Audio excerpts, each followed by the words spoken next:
Hey there. How's it going, everyone? Welcome back. Welcome back into the Ben Maynard program. Thanks for being here. It's been a couple weeks, and I say back because look, back in studio. Yeah, we had a couple episodes out on the patio.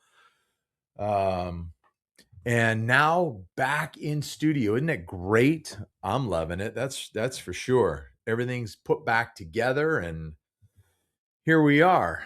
But before we get into things, because we are busy, we have a busy episode. So before we get into it, let me just remind you that this program is available wherever you get your podcasts, wherever you stream them. It doesn't matter. Just search the Ben Maynard program. Boom, it's right there. Go with it. Download it. Okay. Share it with all your people and give me a 5-star rating or 5-star review, however you want to phrase it, because I deserve it. Next, if you have missed some of this right here, yeah, I'm looking at you. I see you. And if you missed some of it and you're watching on YouTube, then thank you very much. But you have to do a couple of things first, and that's subscribe to the channel, hit the notification bell. Every time there's a new episode, you'll get notified. Then you have to give me a thumbs up, and then you have to leave a comment because I dig the comments and I reply to your comments. Last but not least, follow me on Instagram, simply Ben Maynard Program, all one word, or you can follow me on the TikTok, and that is at the Ben Maynard Program. All right. So there are plenty of ways to take in this show for your dancing and listening pleasure. And with that, here we are. It's been 2 weeks since I last talked to you guys, and the last episode was former sergeant and member of SWAT Jim Baglica, and he was fun. He was fun. Good conversations. Always nice to be able to have on a hero, really. I mean, that's our first responders, our police and fire, obviously our military people, all heroes.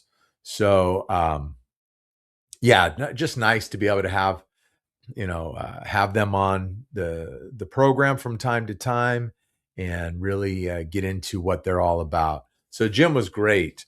Um, let's see. So I was gone last weekend, and I think I did drop a couple of videos on the TikTok. Um, Catherine and I were away for the weekend. We had gone to Phoenix for the Extra Innings Music Festival. It's a two day event, Friday and Saturday, and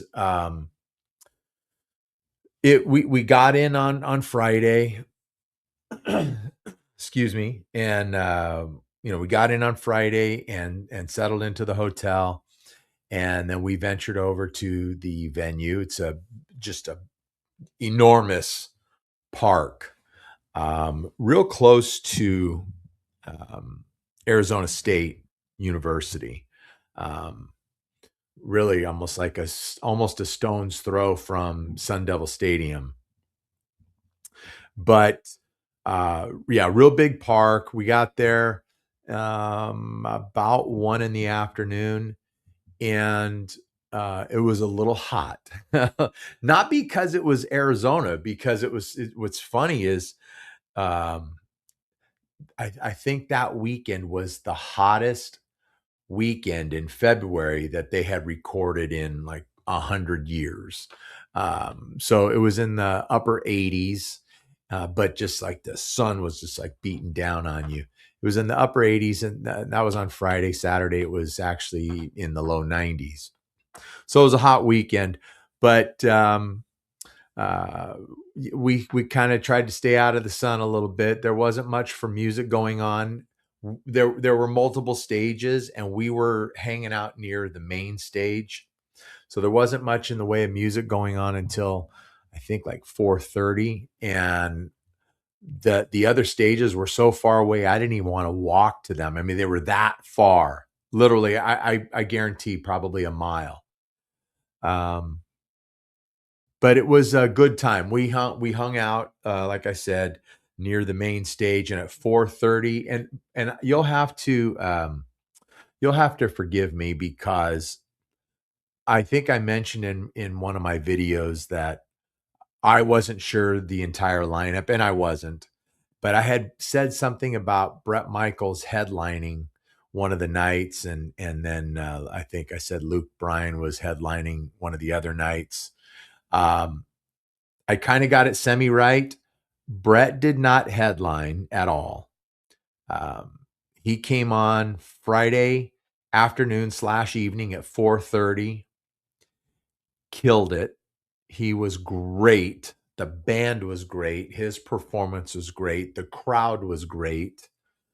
Um, and then what was kind of weird is I guess because of the multiple stages, and they didn't want to have more than one act playing at the same time. Once Bret was done, there was no activity on the stage for 90 minutes, maybe almost 2 hours, I think. And then so that, I guess that way people could go to one of the other stages and see another one of the performers. But we didn't do that. We chose to just stick around because the next act up was Dierks Bentley. Now, I had heard of Dierks Bentley. I'd certainly heard of him, but man, what a great set. What a great band. A lot of fun, good country music. Yeah, I just can't say enough good stuff about them. I think I was telling you guys last year when Catherine and I had gone to see Brooks and Dunn, and I said I'll be back to see them. I'll be back to see Dierks Bentley too. Definitely. Most definitely. Really, really good. Good stuff. Um, and then the night closed with Luke Bryan, and he was really good. Really, really good. I honestly, I didn't know. Certainly, I know who Luke Bryan is, but um, because he's same with like Dierks Bentley, these guys have come on the scene in the last, like 15, 20 years. And so that kind of swings a little more into what I call the modern country. And so I don't pay a lot of attention to it. But these two acts, Dierks Bentley and Luke Bryan, yeah, I would go see both of these guys again. Um, Good show, good musicianship, good songs, just good overall performance, good show. That's just, I mean, bottom line, just a good show. Great, really great show. So I would go see those guys again anytime. And we just had a ton of fun. Had a ton of fun. And when we got done, our hotel was about I think it was like a 4 or 5 mile drive from the venue. And we just took Ubers and that kind of thing. Well, sort of. Um, but it was kind of like a 15 to, depending on traffic, even a 20-minute drive. And so when we got done on Friday night, we went to this hotel that was very close. And I'll be staying back there again if I return to Extra Innings next year. I will definitely be staying at the AC Hotel. Beautiful hotel, and it's like 100 yards from the venue. But we'd gone back there, and we said, okay, well, let's get ourselves an Uber to get back. Well, you're dealing with probably 50,000 people, that are there, and they all want to do the same thing. So I guess maybe the network is busy or whatever it is. We couldn't get an Uber. Then Catherine says, "Well, let me try Waymo." Now, for those of you who don't know, Waymo is the driverless car. They have Waymo in the Phoenix Mesa area. Unfortunately, we could not get a Waymo. It couldn't locate us for whatever reason at that time. And I think some of it had to do with the network being just jam packed with everyone. So I went into the hotel lobby and I said, "Hey, can you call me an Uber?" The guy says, "No, but I give you this card and you can call a cab." All right. So I called a cab, and guy finally picked us up like a half hour later, and we made it back to our hotel. It was great. We got up the next morning. We hung out a little bit, and we decided we were not going to go back to the venue at 1 o'clock in the afternoon. We just weren't going to do. We were not going to go back till about 4. So that's what we did.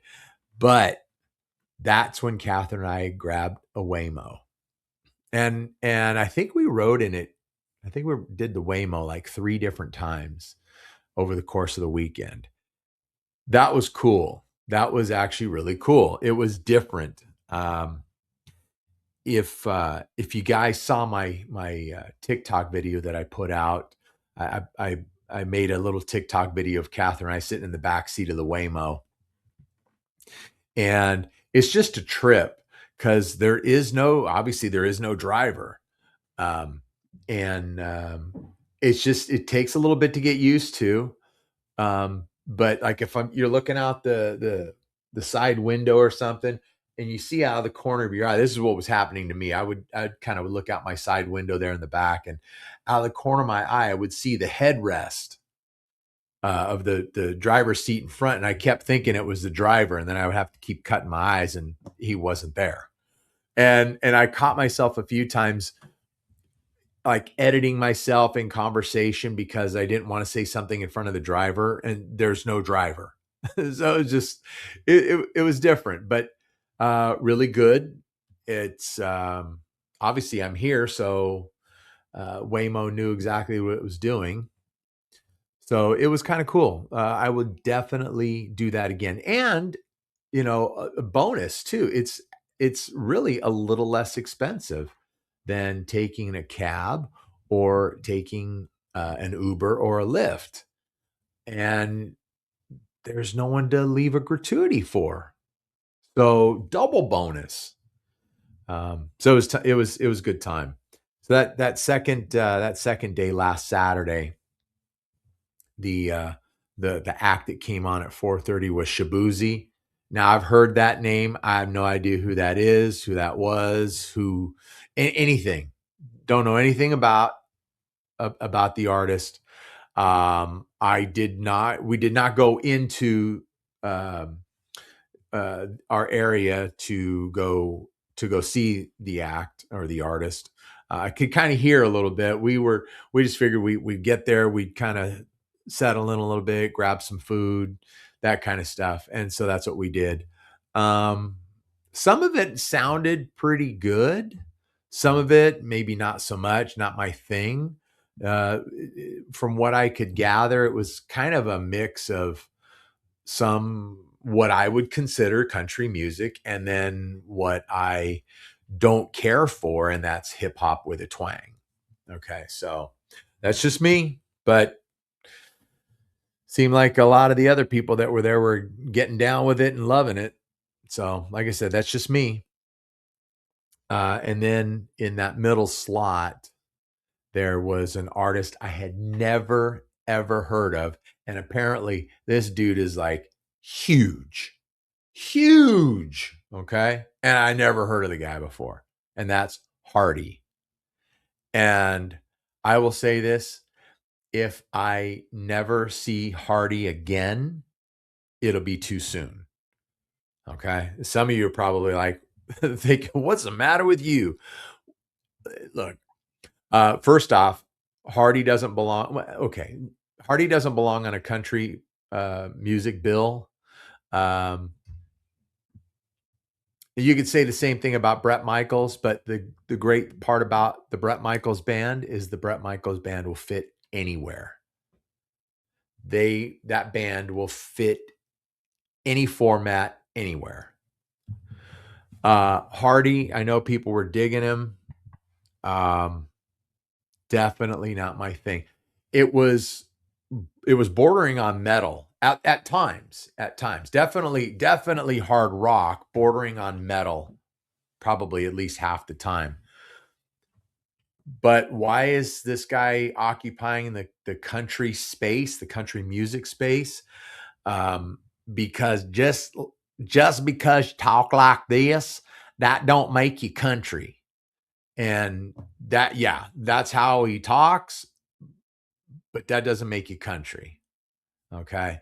So it wasn't my thing. And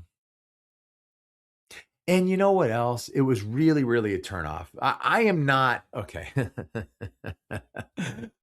I I'm not a prude. I'm not. But I don't need to listen to somebody before the first line in the first song as your band is opening the set and taking the stage. I don't need to have somebody screaming at me, I'm gonna F you guys up, because that's what he said. And he said it more than once during his set. I don't need to hear that.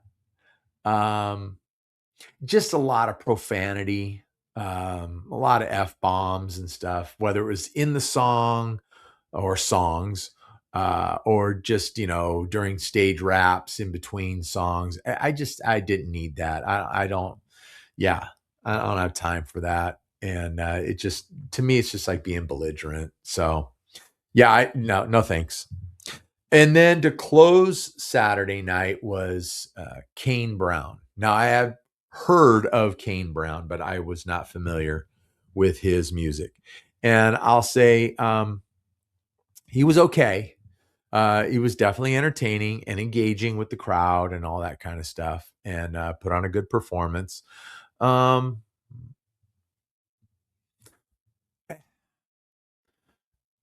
my thing. Not my thing. But I could see why people like him. Okay, just not for me. That's all. Like I said, great band. Really, really. I mean, really good band. And good performance. And the crowd loved him. The crowd was just going bananas. So it's just me. It's just not my thing. So that was my weekend. We, Waymoed back to our hotel that night, and we Waymoed our way to the airport the following morning. And we'll be Waymoing again in the future, wherever we can find one. Anyway, here in Chino Hills, we don't have Waymo. Sorry. Last thing before we get into tonight's topic is I got this in the mail between the last time we were together and tonight. And that is Marissa Follenkamp's debut CD, or EP. Let's put it that way. Okay. Just titled Marissa, former guest on the show. If you did not see or hear that episode, she was absolutely fabulous. She performed live 3 songs, 3 songs that are on this CD here. Big difference between what she performed and what's on the CD is it was just her and an acoustic guitar. The CD, she's got full instrumentation. She's got drums, bass, some keyboards, that kind of thing. So she fills out the sound a little bit more. Just a beautiful young lady, beautiful voice, very, very talented, incredibly talented. And I'm a big fan of hers. I'm a big supporter. And if you guys did watch or hear the episode, and you want to go check out her music, you can stream it. Yes. But we even talk about this a little bit in our conversation. Musicians don't make a lot of money, when their music's streamed, but she'll make a little bit of money if you buy this CD. Okay. And look, and I'm wearing my Caffeine Rush t-shirt. This is Marissa's t-shirt. Well, it's my t-shirt, but I got it from Marissa's website. So if you just go to Marissa Folenkamp, I think it's marissafolenkampmusic.com. Let me double check that. Put these glasses on. No, it's just marissafolenkamp.com. Yeah, go there and pick up a CD, a t-shirt, whatever. Support this young lady. She's terrific. And if you saw the episode, you know how terrific she is. So, all right. Last note before we get into our subject for today. Next Friday, March 13th, 6 p.m. Pacific time. That's 9 p.m. if you are on the East Coast, or you are Eastern time, okay? You don't have to be on the East Coast. The Drunk Show returns. Yes, the Drunk Show comes back. And for those of you who may not be familiar, the Drunk Show is my public service announcement. I'm doing this so you don't have to. I want you guys, this really is something very serious to me. It's a very serious thing, something I take to heart. I'm a staunch advocate for responsible drinking and not drinking and driving, that type of stuff, and taking care of yourself.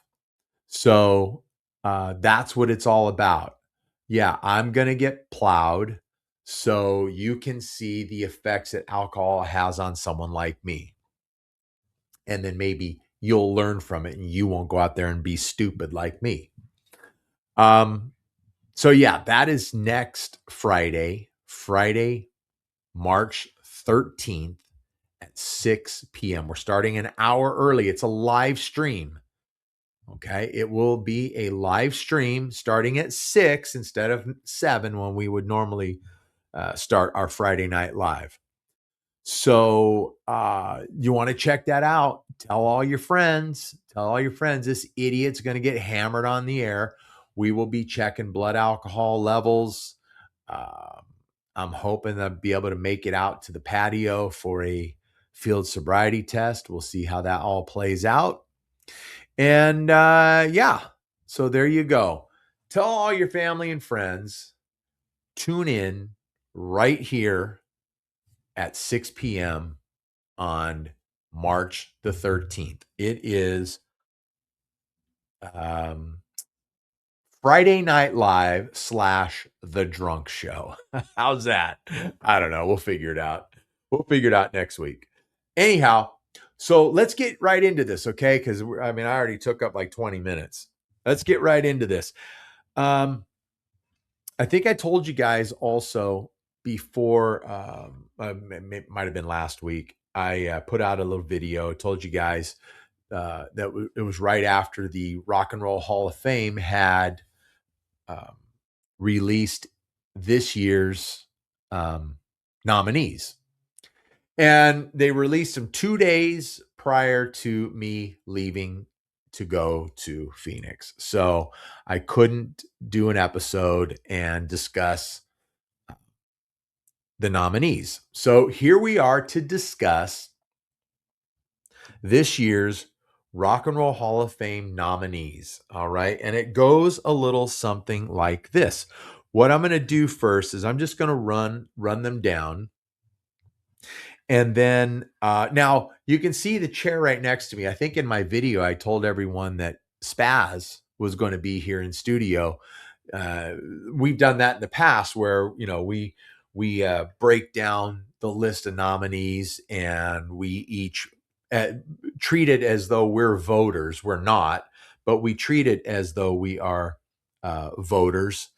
and we select our 5 that we feel should be going into the Rock and Roll Hall of Fame. Well, Spaz texted me very early this morning. I think it was around 5. And he said, dude, I'm sorry. I'm not going to be able to make it. I am so sick. So I told him, well, I will let everybody know. I certainly hope you feel better, and everyone's going to be cheering for you to get better. And then I thought about it, and this afternoon I sent him a text and I said, hey, if you're feeling up to it, can you just send me your selections? So he did. He was feeling well enough to give me his 5 selections. So I'm going to share his with you after I run down all the nominees for this year. So here we go. And then they're in no particular order. But starting at the top, and I think I already told you there's 17 of these. So starting at the top, the Black Crowes, they are returning. They were nominated last year. Jeff Buckley, Mariah Carey, they're running her up the flagpole again. Phil Collins, Melissa Etheridge, Lauryn Hill, Billy Idol, once again, In Excess, Iron Maiden. I don't think they were on the ballot last year, but Iron Maiden have returned to the ballot this year. I think this is it's their second time for sure. Could possibly be their third. Joy Division / New Order. They're running that one out there again as well. New Edition, Oasis returning to the ballot again this year. Pink, Sade, Shakira, Luther Vandross, and Wu-Tang Clan. All right. Now,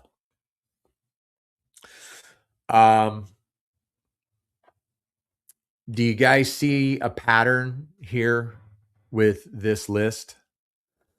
First off, let me see what I would actually consider rock and roll. 1, 2, 3, 4, 5, 6. Well, I guess 7. So 7 out of 17 acts on this list are actually what I would consider rock and roll. Now,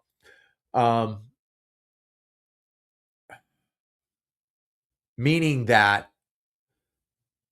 you out there and me here have heard this particular artist or these particular artists played on rock radio, not top 40 radio, rock radio. Like nowadays, most rock stations are considered classic rock, unless it's like, I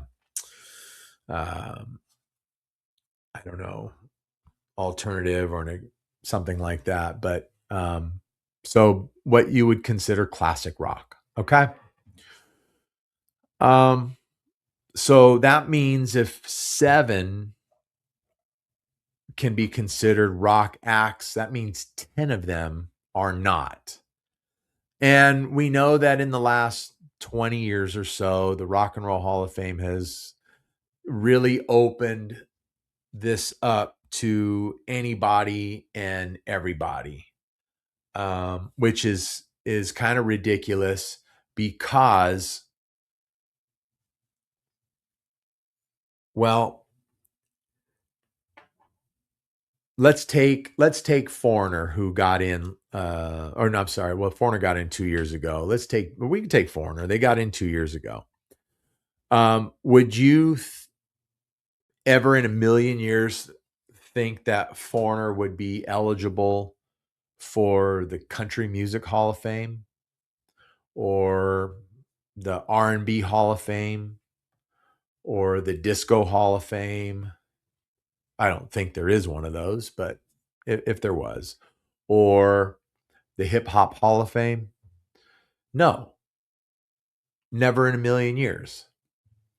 But for whatever reason, the Rock and Roll Hall of Fame thinks it's necessary to open this thing up to anyone and everyone, all genres, um, all makes and models. let's put it that way. And it's just it kind of waters down the name rock and roll or the genre rock and roll. Now, you know, here we go. Now, I think I mentioned this last year because Chubby Checker was on the ballot last year, and I was surprised. I was shocked that Chubby was not already in. And here's the thing, I'm making myself a note here because I forgot to put it down. But okay, there's a reason why Elvis Presley was called the king of rock and roll. I mean, basically, it started with him. Yes, there were blues players before him, but Elvis took all of that blues, gospel, and really ramped it up. Not just in his performance, in his vocal performance, but also in his stage performance. And that's kind of where we say, okay, rock and roll started with Elvis. And then in that class, there were other artists such as Chubby Checker, for one, Fats Domino, Little Richard, Chuck Berry, et al. Okay. And that was a particular sound. Certainly, Fats Domino sounds nothing like Billy Idol. Okay. Because what happens is music evolves. All right. And that first sort of big, giant evolution, it was turning a little bit, especially when you had Buddy Holly, who kind of started to add strings into his music. But it really, really started to change with the arrival of the Beatles. And even at that, it evolved, it changed. The Beatles themselves changed. They were more on the poppy side, closer to what Elvis or Chuck Berry or, that first wave or class of rock and rollers was. That's what the Beatles were when they first hit. They had that similar sound. They fell in love with all those artists and they took their music and sometimes they recorded their music, sometimes they wrote in that fashion. But even the Beatles evolved. The Beatles from 1963 didn't sound anything like the Beatles of 1969. So the sound changed. They got a little bit louder. And you saw with that British invasion, the Who, the Stones, the Moody Blues. Oh, geez, Louise, don't lose track. But in the late 60s, you had bands like Deep Purple, Uriah Heep, Led Zeppelin, all coming on the scene. And so things started to change, got louder, got heavier, stuff like that.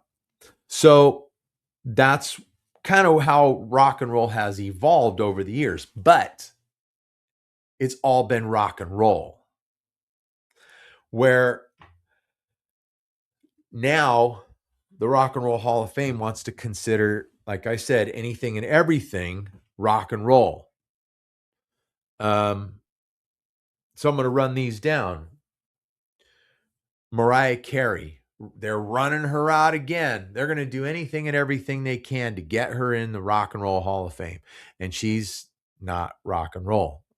Other than I've told you guys plenty of times in the past that my radio heroes are Mark and Brian, and that was a morning show here on our local rock station for like 25 years. They didn't play any music in the morning. They were pretty much a talk show.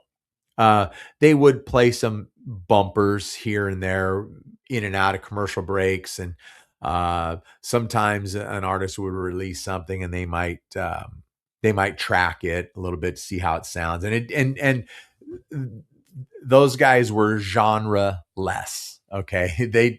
There was no format for those guys. So yeah, I might hear something from Mariah Carey on their show because they might, oh yeah, Mariah Carey did this, and then they'll play a little something and whatever. But once their show was over, during the rest of the 24-hour period, I wasn't going to hear Mariah Carey on KLOS. Just wasn't going to happen. So she belongs nowhere near this. But according to the Rock and Roll Hall of Fame, rock and roll is open to anybody and everybody. Let's see. Melissa Etheridge. Yes, actually, I have heard Melissa Etheridge on rock radio, especially her debut album came out in 1988. It was self-titled. It wasn't the title track, I'm sorry, but the single on it, the lead single was Bring Me Some Water. That is a great song. Great song. And I used to just love hearing that song. And subsequently, later on, I would hear her on rock radio. I think there was a time that she probably went a little bit more, I don't want to say maybe adult contemporary or light rock, soft rock, something like that. But early on, yeah, you did hear her on rock radio. Lauryn Hill, nope, not rock and roll. I've never heard Lauryn Hill on rock radio. Billy Idol, yes. Phil Collins. Now, Phil Collins is funny because, yes, most people know, most people know Phil Collins is the drummer in Genesis. But Phil Collins also, of course, had a solo career. A lot of people know that. His debut solo album, the big song on it, In the Air Tonight, still a big song to this day. So, yeah, you hear that and those thunderous drums towards the end of the song. So, yeah, definitely Phil Collins you would hear on rock radio. Jeff Buckley. I'm going to leave that one aside for now. In Excess, yes, of course. Of course, you heard on rock radio. Absolutely. Iron Maiden, that one's funny because they're a metal band. They're really not known for having any radio hits. Very, very little radio play unless you hear them on like a specialty show that comes on at midnight on your local rock station, something like that. From time to time, if they had anything close to a hit, it would probably be like Run to the Hills. But yes, rock and roll all the way. Joy Division, New Order. No, it's like a new wave band. New Edition. No, pop, R&B. Oasis. Yes, especially early on in their career. Yes, you would hear them on rock radio. Pink. No, I never heard Pink on rock radio. Come on. Sade. Now, look, I'm a smooth operator, but I still never heard Sade on rock radio. And, she might be sweet as Taboo, but I've never heard Sade on rock radio. Shakira, nope. And her hips don't lie, but not on rock radio. Luther, I love Luther. I love Luther Vandross. Like his first single was the first single he released in 1981. Never Too Much. Oh, it's a tremendous song. Love that song.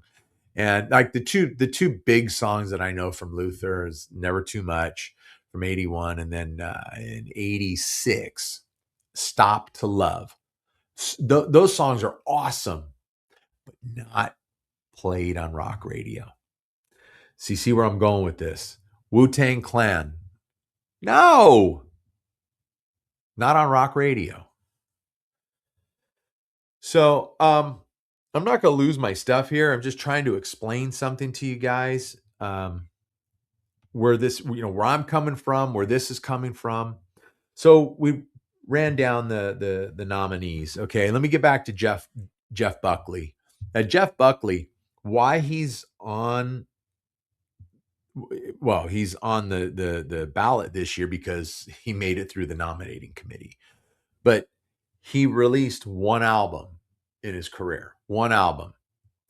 That was like in 1994. And got a lot of critical acclaim for it. Okay. But while he was working on his second album, which was, I think that came about 3 years later, he died tragically. And that's unfortunate. He drowned in swimming in a river. So where is the material? Where is the now? Could he have had some influence on some artists at that time? Sure, I'm sure he could have. But where's the? I say this from time to time. The staying power. Where's that breadth of a career catalog as well? It's not there. So I don't get why Jeff Buckley is on the ballot at all. So what I'm going to do now that I've run down the 17 nominees is I'm going to read what Spaz sent to me. Now he didn't expound, and I didn't expect him to, since he was under the weather. So if you want to send a get well to Spaz, just leave it in the comments. But he did send me his 5 picks as if he were part of the voting body, moving these artists into the Rock and Roll Hall of Fame. And his picks are Phil Collins, and I agree. In Excess, I agree with that one. Iron Maiden, I agree with that one. Black Crowes, I agree with that one. And Oasis. I don't have a problem with that. I just don't think now is their time. That's all. So I'll run down my picks, and then I'll expound a little bit on each one. Starting with the Black Crowes. The Black Crowes debuted back in 1989, I believe it was. And yes, there was a period of time when they had broken up. The Robinson brothers went their own ways, but their music has always been so good. It kind of has not a Southern rock flair, but it definitely a Southern flair, bordering on sometimes bluesy, sometimes jam bandy, but just really good, tremendously good stuff. Let me take a sip. And and in the last, it's been like 5 years or so, the Robinson brothers, Chris and Rich, come back together, put the band back together, and they have been touring every year. They have put out new music, and it's killer stuff. But see, there's a band with a sustaining career, great music, great songs. And so I definitely think that the Black Crowes should be in. Now, I think last year was the first time they were on the ballot. So yeah, I kind of understand maybe why they didn't get in. I voted for them last year. Let's see. I brought up Jeff Buckley. No, it's not. No, that's a no for me. I said no to Mariah Carey. Phil Collins. Yes, Phil Collins should be in. Definitely. Check this out. Now, you guys know that Genesis was a huge band, and Phil Collins was not the original lead singer in the band. That was Peter Gabriel. Phil Collins is always in the band, always the drummer. And then Peter Gabriel left, and honestly, I don't remember what year. It was 77, 78, something like that. And instead of going out and recruiting another lead singer for the band, Phil took over on vocals. So Phil was going to pull double duty, play drums, and be the lead singer in Genesis. And like it or not, they had a much bigger career post Peter Gabriel than they did with Peter. I think the music was vastly different. It was way more progressive early on. But once Peter Gabriel had left, the band became more radio friendly and they had an enormous career. However, Phil Collins, now Genesis is in the Rock and Roll Hall of Fame. Phil Collins has had a bigger solo career than Genesis. Way bigger. Way bigger. You know. So I definitely think that that Phil Collins should be in the Rock and Roll Hall of Fame as a solo artist, which would put him in twice. Let's see. Next, I see Melissa Etheridge right here, and I told you I heard her on rock radio early on, and I had no idea. I think I looked up her catalog. She's released like 19 or 20 albums. I was blown away by that. I was like, whoa, I had no clue. If I had seen 10 albums, I'd have been like, yeah, okay, that sounds about right. No, way more. But this is her first time on the ballot, to my knowledge.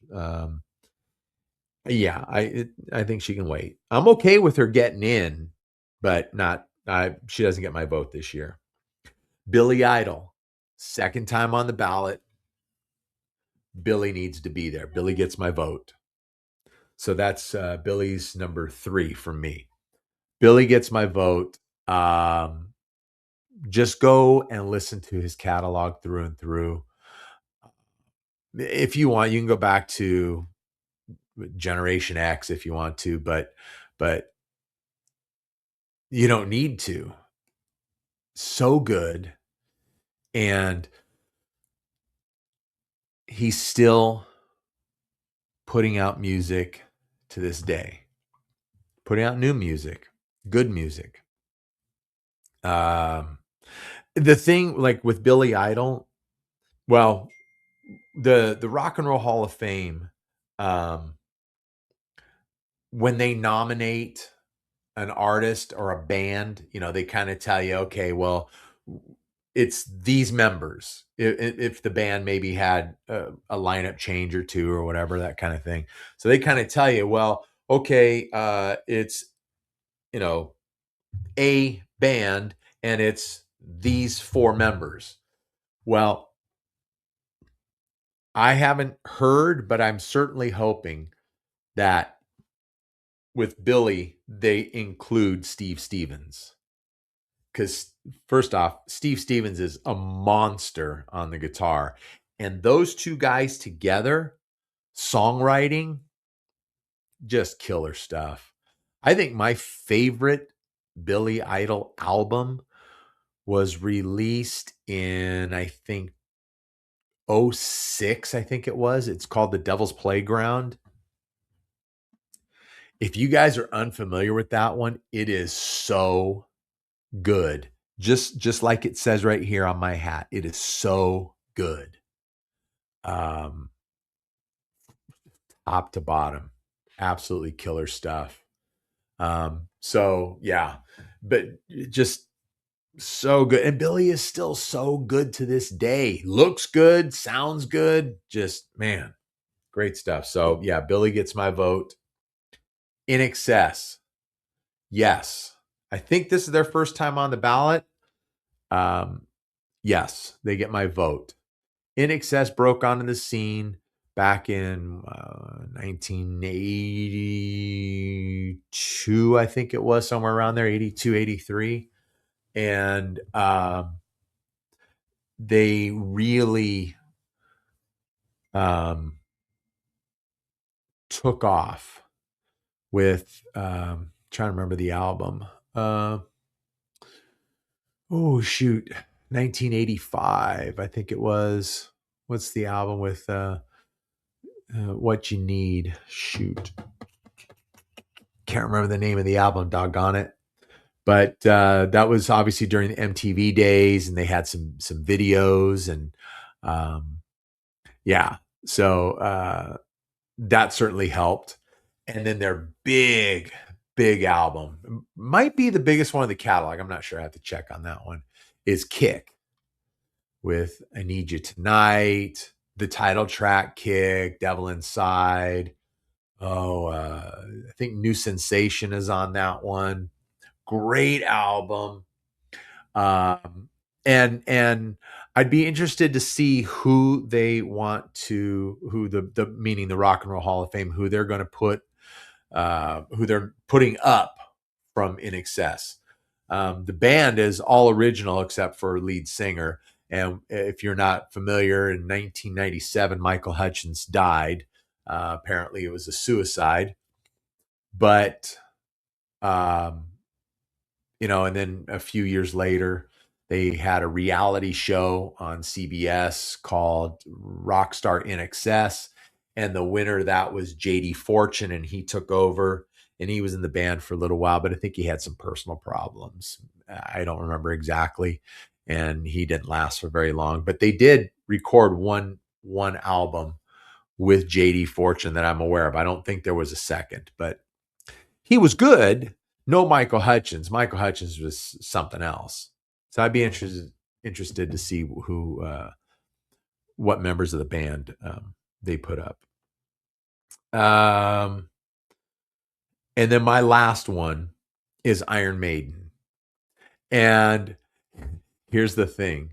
Now, this is Iron Maiden's, I believe it's their second time on the ballot. Like I said, they weren't on it last year, but I think they were on the year before. But they're back on. Iron Maiden couldn't care less about this. They could not care less. If they were to get in, I doubt they'll even show up because they don't care about this. They've been very vocal about it, almost defiant. Like, do not even waste the ink to elect us, that kind of thing. They just don't care. But so it'll be interesting to see if that turns off the voting body, or because the voting body is separate from the nominating committee. The nominating committee is like 20 people, 30 people, and the voting body is probably over 1,000. So we'll see if that turns off some people, and they just say, well, they're going to, cuss at us and, not even be appreciative. Then we're not even going to vote for them. I have no idea. So we'll see. We'll see what happens. So those are my 5: Black Crowes, Phil Collins, Billy Idol, In Excess, and Iron Maiden. And I want to bring something up, if I could, before I cut you guys loose.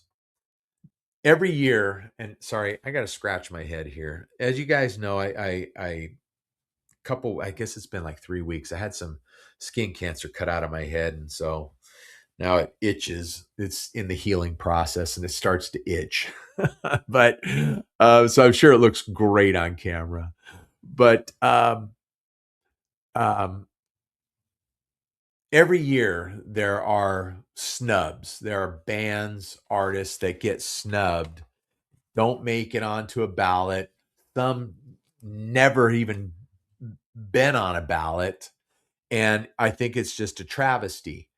And the first one I'm going to bring up, and I wasn't even aware of it, but a week ago, we lost a legend in music, a legend in rock, and that was Neil Sedaka.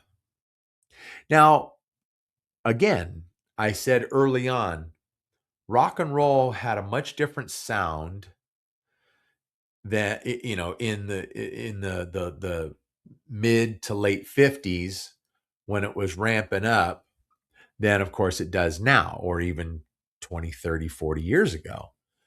So, but Neil was all, you know, he was a part of that that that early class of rock and roll. Had some big hits in the 60s. Um, kind of had sort of gone away a little bit.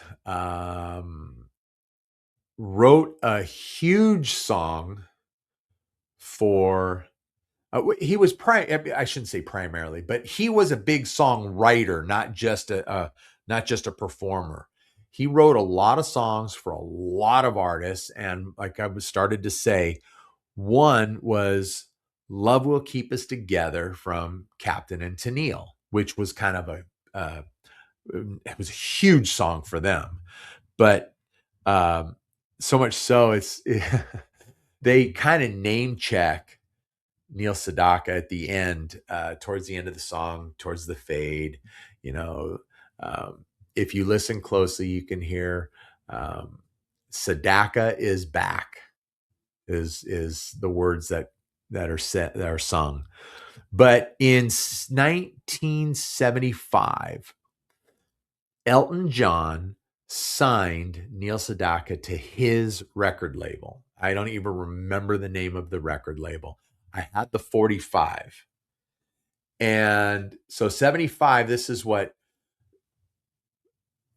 4 or 5 years into Elton John's career. And he's enormous already at this time. So now he's got his own record label. Um, but he signs Neil Sedaka to his record label, and Neil puts out some music, and a single that he puts out is "Bad Blood," and Elton John does some vocals on there. I don't want to exactly call it a duet, but you can hear Elton on there, and it's such a good song. It is such a good song. It's just very catchy. It's got flute in it, and it doesn't even have to be Jethro Tull, and it sounds really good. It's a little, I don't want to call it a flute solo, kind of, sort of, but it is so good right there. Right there. It's so good. So check that one out. Neil Sedaka is not in the Rock and Roll Hall of Fame. That is criminal. That's criminal. Some other snubs, and I just mentioned one that I forgot to write, or I didn't forget. It didn't hit me. But Jethro Tull, huge band, huge influence throughout the 70s and the 80s. REO Speedwagon, once again, never even a sniff of a ballot. Big band, got even bigger in the 80s. Yeah, great songs. Don't know the status of the band right now. They might be done, who knows? But nonetheless, REO Speedwagon, snub. Styx, again, snub.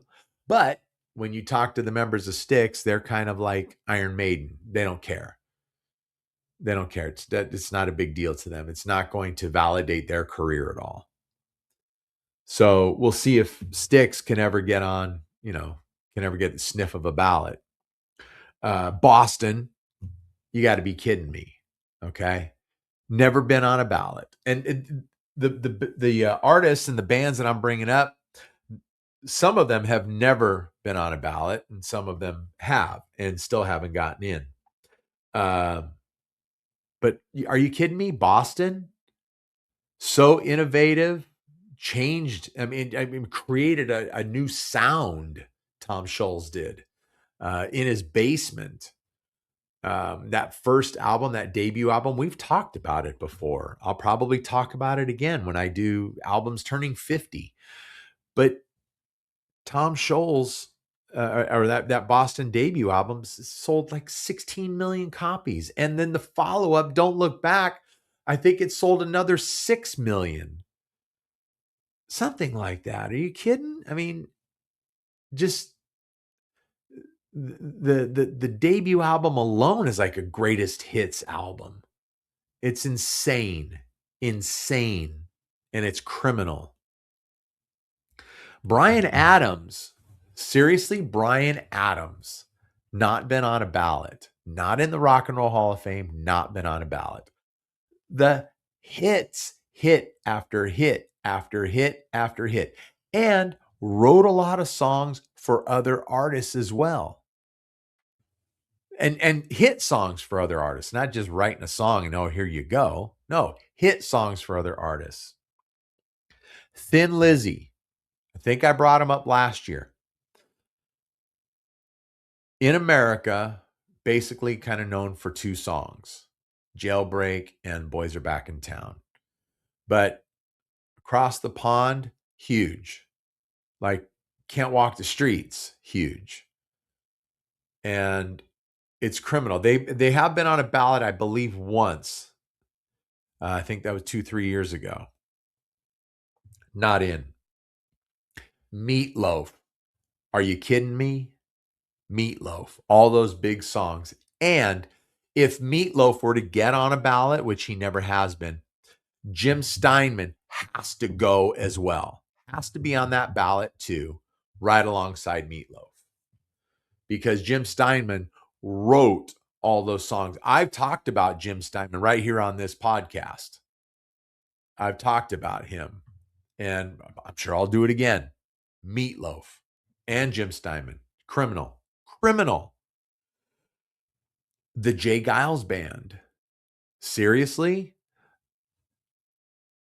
Those guys were known as one of the greatest, especially in the 70s, one of the greatest live bands out there. You had to see Jay. You could listen to their music, great party music and all that kind of stuff, but you could listen to their music and enjoy it, but you had to see them live to really understand it. That's criminal. Jay Giles, I don't even think they've been on a ballot. One guy who has never been on a ballot and probably will never be on a ballot, Uncle Ted Nugent. Ted was a stadium act in the 70s. And first off, the music knowledge that Ted has, oh my goodness. Ted could talk for hours upon hours about the musicians that came before him, the ones that influenced him, and go in depth. He's just like a music encyclopedia. He's a historian when it comes to music. But yeah, Ted's never going to get a sniff, unfortunately, because he should. Just because he's outspoken about his hunting, which, so what? Are you going to tell me that nobody hunts? It's just ridiculous. And of course, he's a conservative guy when it comes to politics. So we're going to hold that against him. Okay. So I guess you have to be as far left as you can be, like Bruce Springsteen, to get on a ballot and get in the Rock and Roll Hall of Fame, right? Okay. This one I just thought of too. Paul McCartney is in the Rock and Roll Hall of Fame, of course, with the Beatles, and he's in as a solo artist.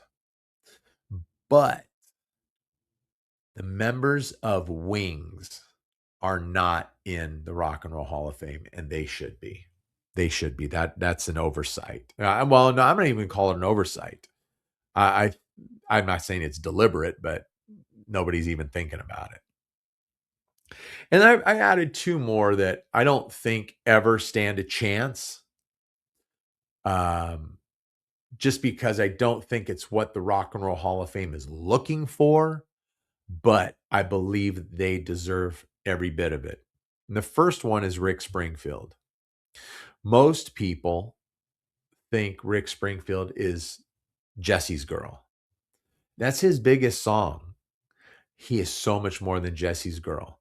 He's very prolific, has been for years and years. I don't know how many albums Rick has out, but the last album I bought was in 2017, the Snake King, which is an all blues album. A lot of slide guitar on it. Really, really, just really good. But I think since 2017, I think he's released another 3 albums, which in 9 years, that's one every, 3 years. Obviously, he released a lot of stuff prior to that. Very prolific, still out there killing it. This guy's like 75, 76 years old, looks great. The chicks still dig him, you know. Rick's just awesome. I've seen him live many times. So good. He is a rock and roll guy through and through. He's so much more than Jesse's Girl. And then, one of my all-time favorite bands, Loverboy. Still out there doing it. Still performing live every year. Still sound great. And so many hits in the early 80s, first half of the decade. Actually, first 7 years, 8 years of the 80s, just hit after hit after hit. And you guys know them all. You know all the songs. I don't think they'll ever get a sniff, but, in my heart and in my mind, they're a snub. So anyway, that's my opinion on this stuff. If you guys want to comment on anything that I have mentioned so far, please leave it in the comments, and I'll reply to it. Leave your list of 5 that, if you were a member of the voting body, you would be selecting to go into the Rock and Roll Hall of Fame. Leave your list of snubs if you want to. And if you do leave your list of snubs, I will sort of handicap them, in my opinion. I'll handicap them and tell you, yeah, that's a great one, or no, they don't stand a chance. And it won't have, it has nothing to do with whether a band is talented or not. It has nothing to do with that, especially when I go to handicap them. If you do that for me, it won't have anything to do with that at all. It's just a percentage as to how, or as to them getting in, based on what the Rock and Roll Hall of Fame, I think, is what they're looking for. So anyway, so that's it. Programming note, last reminder. Next Friday, March 13th, 6 p.m., right here in this studio. We got some special stuff. Couple of things fell through, unfortunately. Gosh, it's going to be great. It would have been even better had a couple of these things really come to pass and happened. But Friday, March 13th, 6 p.m., right here, live in this studio. The Drunk Show. Okay. It's going to be a great message, and it's going to be a fun show, and you're going to want to be there. Tell your friends, tell your family, tell everybody to tune in 6 p.m. right here on YouTube for the Drunk Show. All right. So with that, I'm going to cut you guys loose and let you know that this program is available wherever you get your podcasts. Just search the Ben Maynard program. Boom, it's right there. Go with it. Download it. Yes, download it. share it with all your people. Okay, just share it with all your people, and leave me a 5-star review. But if you've enjoyed watching and you're on YouTube, then thank you for doing that. But please subscribe to the channel, leave a comment. Oh, give me a thumbs up first, and then you can leave a comment. And there's a lot of stuff to comment on, so get that done. All right, I will reply to them. Last but not least, follow me on Instagram, simply Ben Maynard Program, all one word.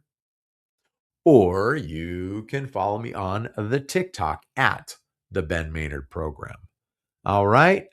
So that is it. We're done. We're out of here. You guys enjoy. All right. I will see you next week, Friday the 13th, for the Drunk Show. Until then, this is the Ben Maynard Program. Tell a friend.